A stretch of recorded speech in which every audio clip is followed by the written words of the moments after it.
With names like Skin So White, White Perfect, and White is Lovely, skin bleaching creams are popular and controversial, part of many women's beauty routine. South Africa is marketed to the world as Mandela's Rainbow Nation, where everyone is proud of their race and heritage. But for some darker South Africans, there is such a thing as being too black. When looking at the current issue that we face in society, mostly and obviously in African regions, but specifically in terms of South Africa, we find that we need to look at our past and see where it started. If we go back and look at colonialism, which was basically the start of this, which if you go back, it's like in the 1652s. So from present date, that's about almost 400 years ago. If we look at skin bleaching, it comes from an idea that lighter skin is obviously better or preferred. Now that comes from the reason, or that comes from people being oppressed and seen as darker being inferior and lighter being superior. Now that comes from colonialism. Colonialism, what it really did was it separated people according to skin tone, and it brought two things to the fore. People that were native to the country, Africa in general, and South Africa obviously, were darker skinned, and they were segregated in terms of skin tone and skin color, and also they were oppressed. If you were darker skinned, you were seen to be inferior, and if you were lighter skinned, you were seen to be a bit more superior. Hydroquinone causes ochronosis, which is like a permanent damage, which is darkening of the areas which is most exposed to the sun, like the cheeks and the forehead. The ears get pigmented and they get it on the neck with collagen damage. In many parts of Africa and Asia, lighter-skinned women are believed to be more beautiful and successful. The origin of this belief in Africa is not clear, but researchers have linked it to Africa's colonial history, where white skin was the epitome of beauty. Lighter-skinned women are using the product to become whiter. Being fair or light-skinned is believed to be more desirable and attractive. There's a difference between the products sold in the shop and the products used by us. All right? What we use, as I said to you, it's natural. Natural meaning Ayurvedic. Ayurvedic meaning it's going to take time, it's a process to go through, right? Even when we're doing a whitening facial, we are not using anything on you or injecting you with anything. They've even got hydroquinone and cortisone that could be injected into the face while doing a facial on a peel. And Pfizer and Golden Pearl, yes, it is a whitening cream. Yes, it helps with pigmentation, dark circles, marks, acne marks, and yes, it makes you white. But there's two different types of creams. You'll get the original and you get the fake. When you remove the bleach and you put the other stuff, it was just like fresh and soft, and it just feels so much better now compared to before. Feels fresh. You can see your skin is and I feel like when I apply makeup now, it's gonna be more like flawless. And no pores, open pores. Yeah, so thank you so much. Our body is not only what we put on the outside, is what we put through inside as well.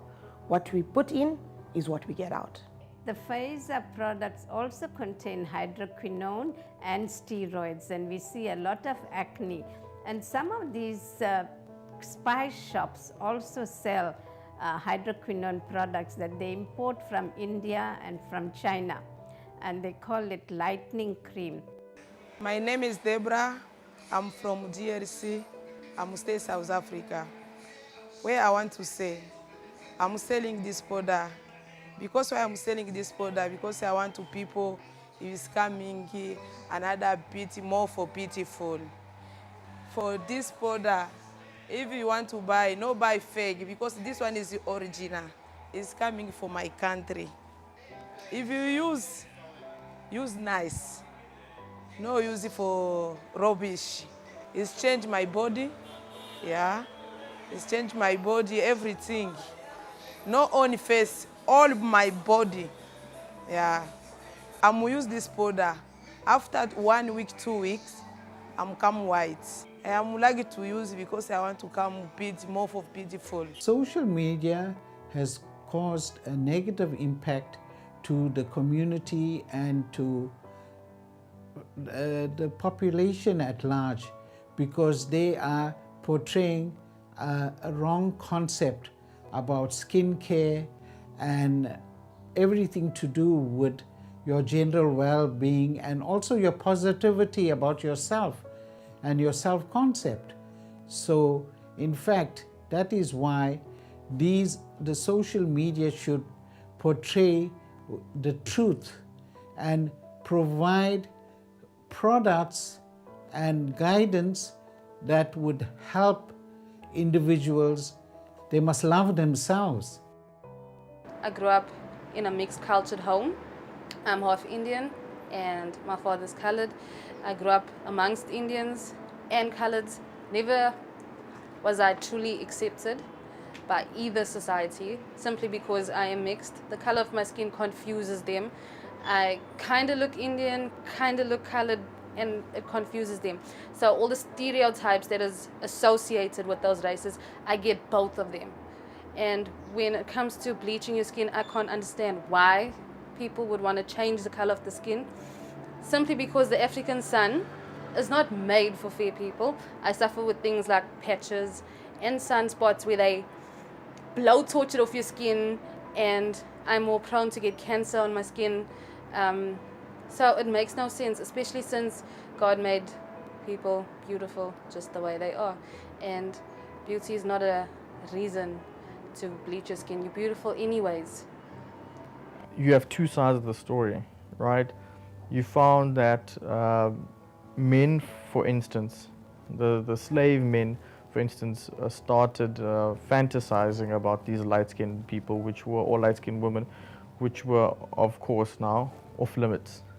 And as such, that became a point of fantasy.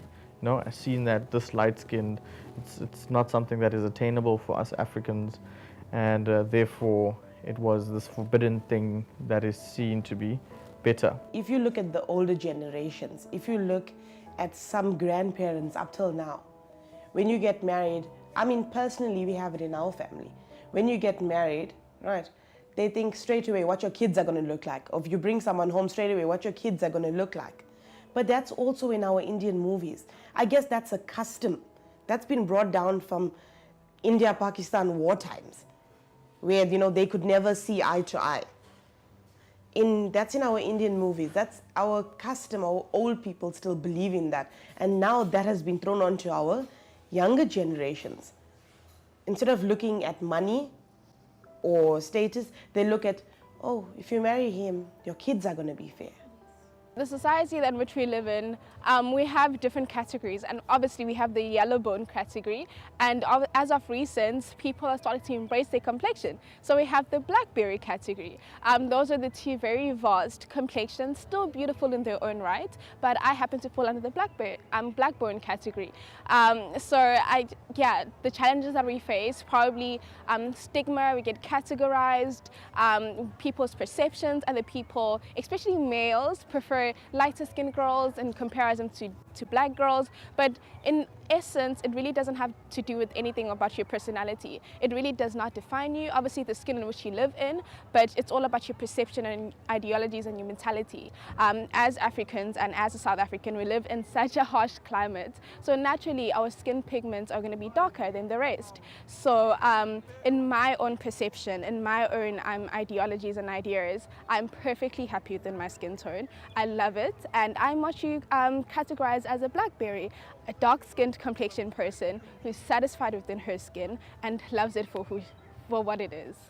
The urge to be light-skinned is seen as more desirable simply because people are accustomed to follow what they see on social media.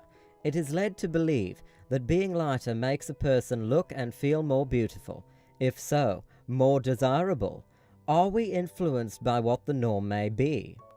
Maya Angelou once said, "We delight in the beauty of the butterfly, but rarely admit the changes it has gone through to achieve that beauty."